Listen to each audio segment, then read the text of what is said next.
আপনার দৃষ্টিতে আপনি তো বাংলাদেশ সেনাবাহিনীতে যখন এই বিডিআর ম্যাসাকার ঘটে আপনি অ্যাক্টিভ ডিউটিতে ছিলেন, আপনি গুরুত্বপূর্ণ দায়িত্বে ছিলেন এবং আপনি বললেন যে 57 জন সেনা সদস্য অফিসার যারা তখন নিহত হয়েছেন তাদের মধ্যে অ্যাটলিস্ট 30 জন আপনার সাথে কাজ করেছেন বা আপনি ক্লোজলি তাদেরকে চিনেন, জানেন, মানে আপনি আবার কমিশনের তদন্ত কমিশন তখন যেটি গঠন হয়েছে তারও মেম্বার ছিলেন এবং সেখান থেকে আপনি নোট অফ ডিসেন্ট দিয়েছেন। খুবই ওতপ্রোতভাবে আপনি ঘটনাগুলো কাছ থেকে দেখেছেন।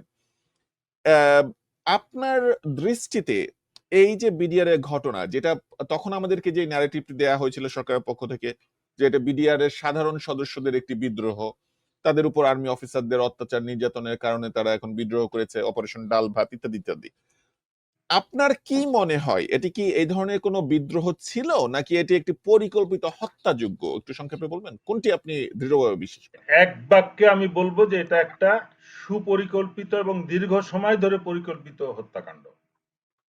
জি। এটার সাথে যারা আমরা সেই সময় আমরা উদ্ঘাটন করেছিলাম এই ঘটনার বেনিফিশিয়ারি কারা। প্রথম বেনিফিশিয়ারি হচ্ছে আওয়ামী লীগ এবং শেখ হাসিনা পরিবার, শেখ পরিবার, জি। এবং দ্বিতীয় বেনিফিশিয়ারি হবে ভারত। কিন্তু এই জিনিসটা প্রথম কমিশন কোন অবস্থাতেই তারা লিখিত আনতে রাজি হয় নাই এবং জি। রাজনৈতিক নেতৃবৃন্দ তাহলে পরে রাজি যদি হয় এটি নাই। আপনার কাছে মনে হয় যে এটি একটি পরিকল্পিত হত্যাকাণ্ড, জি। তাহলে পরে এই পরিকল্পনাটা কত আগে থেকে হয়েছে বলে আপনার মনে হয়? এটা কি কয়েক মাস, কয়েকদিন? কারণ আমরা তখন জানি যে 2009 সালে তৎকালীন ফ্যাসিস্ট আওয়ামী লীগ সরকার মাত্র ক্ষমতায় এসেছে। আসার পরপরই খুব খুব তাড়াতাড়ি এই ঘটনা ঘটে। কারা পরিকল্পনা করেছে কত দিন ধরে বা কত দীর্ঘমেয়াদে? এই দুইটা শক্তি আওয়ামী লীগ এবং ভারত তারা স্বাধীনতার পর থেকেই তারা চেষ্টা করেছিল পাকিস্তানের সময় যেটা ছিল ইপিআর বা রেঞ্জার, এই বর্ডার ফোর্সটা ভারতের যে বিএসএফ এটার থেকে সবসময় শক্তিশালী ছিল এবং কার্যকর, খুবই কার্যকর ছিল। পাকিস্তান বর্ডারে এখনো তারা কার্যকর। 9 সালের আগে বাংলাদেশ বর্ডারটাও আমি মনে করি সাউথ এশিয়া শুধু না বিশ্বের অনেক দেশের সাথে কম্পেয়ার করা যাবে যে এইটা একটা হুম। মানে খুবই ভোলাটাইল এবং ইয়ে বলবো মানে বর্ডার যেখানে সবসময় কোনো না কোনো দুর্ঘটনা ঘটে। সেই বর্ডারে বাংলাদেশ এবং পাকিস্তানের বর্ডার যেটা ভারতের সাথে, এই বর্ডারে ওদিকে পাকিস্তানের রেঞ্জার এবং বাংলাদেশের বিডিআর অত্যন্ত কার্যকর ছিল এবং তারা একটা শ্রেষ্ঠ বাহিনী হিসেবে অনেক ক্ষেত্রে আমি এটাও বলতাম যে বিডিআর ফোর্স এমনকি সেনাবাহিনীর থেকেও বেশি সাহসী এবং তারা কার্যকর ছিল বাস্তব ক্ষেত্রে ব্যাটল ফিল্ডে, এবং সেটার প্রমাণ জি। কিন্তু বিডিআর হত্যাকাণ্ডের সময় সেনাবাহিনী প্রমাণ করেছে যে তারা দক্ষ না, যে কোনো সিচুয়েশন স্ট্রংলি এবং খুব দ্রুততার সাথে হ্যান্ডেল করার জন্য বাংলাদেশ সেনাবাহিনী সক্ষম না, তাহলে এই দুর্ঘটনাটা ঘটতো না। এই পরিপ্রেক্ষিতে আমি মনে করি ভারত দীর্ঘদিন ধরে চাচ্ছিল বাংলাদেশ রাইফেলসে যেন কোনো মিলিটারি অফিসার না থাকে। তারা এটাকে সিভিল অফিসার শেখ মুজিবের সময় থেকে চেষ্টা করে, বাট সেনাবাহিনীর বা সেই সময়কার যারা সশস্ত্র বাহিনীতে সদস্য ছিল তাদের চাপে এই বর্ডার ফোর্সে সবসময় সেনাবাহিনী রাখা হয় পাকিস্তানের ট্রেন্ডে। সেই ঘটনাটার পরিপ্রেক্ষিতে সবসময় বর্ডার কনফ্লিক্টে দেখা যায় যে ওরা যদি একজন বাংলাদেশিকে মারে, এরা এই পাশ থেকে 2 জন বা 3 জনকে মেরে তারপরে বিকালবেলা রিপোর্ট দেয়। আজকে সকালবেলা একজন আমাদের কৃষককে মারছে, আমরা একটা বিএসএফ একটা ভারতীয়কে মেরে এই যে 3 জন মারা গেছে সন্ধ্যার সময় রিপোর্ট দিল। এই জি। কার্যক্রমটা তাহলে ভারত তাহলে কখনো পরে মেনে নেয়নি। তাহলে পরে আপনার কি মনে হয় যে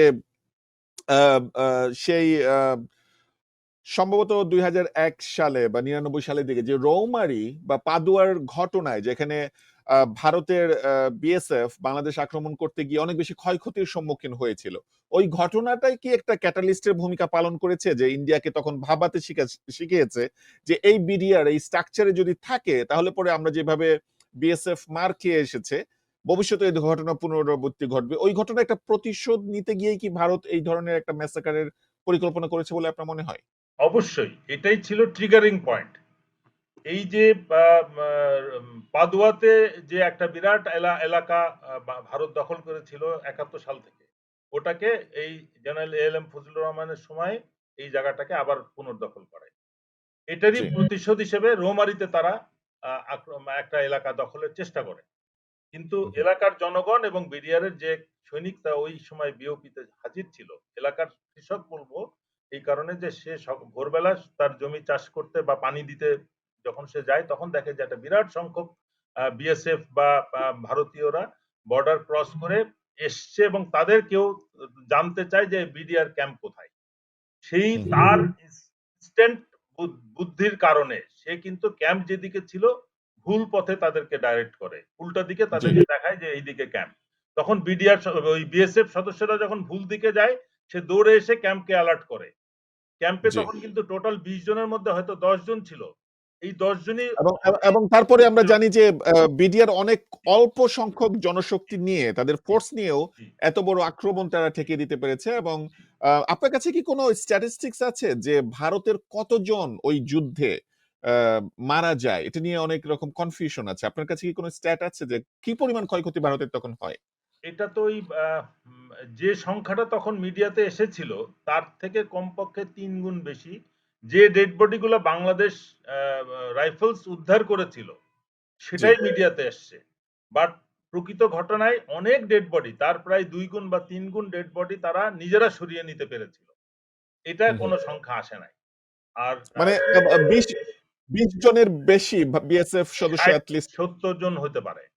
৭০ জন বিএসএফ সদস্য জি, মারা গিয়েছে। হতে পারে। আর বাংলাদেশের সাইডের ক্ষয়ক্ষতি কি পরিমাণ ছিল বিডিআর ২ জন সৈনিক মারা গেছে, ২ জন সৈনিক মারা গেছে। তাও তাদের আ বা এটা বলব যে আ মা ইয়ে যখন তারা ডেড বডি উদ্ধারের জন্য ফায়ার করতে বলে, সিজ ফায়ার করতে বলে, সেই জি। সময় বিডিআর ফায়ার বন্ধ করলে ওই মুহূর্তে তারা আবার ফায়ার করে আমাদের ২ জন সৈনিককে বিডিআরকে আচ্ছা, নিহত করে। আচ্ছা। এটাও কিন্তু আচ্ছা তাদের আমি বলতে হবে, জি, বিট্রে বলতে হবে।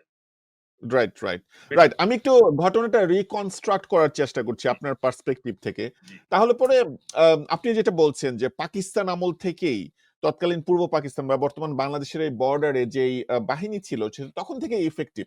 জি, আ তো ইন্ডিয়া আগে থেকেই এটার প্রতি একটা নজর ছিল এবং এই আম আ রৌমারীর ঘটনায় এবং পাদুয়ার ঘটনায় যখন বিএসএফ এর ৬০ জনের অধিক আ বিএসএফ সদস্য বিডিআর এর হাতে নিহত হয়, সেটাই ছিল ইন্ডিয়ার জন্য একটা ট্রিগারিং পয়েন্ট। তারপর থেকে তারা প্ল্যান করছে। সেই ২০০১ সাল থেকে তারা প্ল্যান করছে। ২০০৯ এ এসে তারা এটা এক্সিকিউট করলো। তাই তো একটা রিভেঞ্জ নিল এবং অনেক কিছু সুদূর প্রসারী পরিবর্তন আনলো ফোর্সে। ফোর্সের নামটাই চেঞ্জ হয়ে গেল। না তখনই তাদের ইন্ডিয়ান ইনভলভ তখনই কিন্তু জি, তাদের এটা ওয়াদা ছিল। তারা বলেছে যে এই ঘটনার বদলা নেওয়া হবে রাইট। এবং নাম পাল্টাবে। এটাই কিন্তু তাদের ছিল এবং এই পরিকল্পনাটা কিন্তু ৭ সালের থেকেই শুরু হয়। এই ব্যাপক আচ্ছা, পরিকল্পনাটা। এবং আওয়ামী আচ্ছা। লীগকে ক্ষমতায় আনা হবে। কি কন্ডিশনে আওয়ামী লীগ আসবে, কি কন্ডিশনে মইনু আহমেদ বেঁচে কোন রকম সেফ এক্সিট পাবে, সেই কন্ডিশন গুলো সেট হয় ভারতের মাটিতে।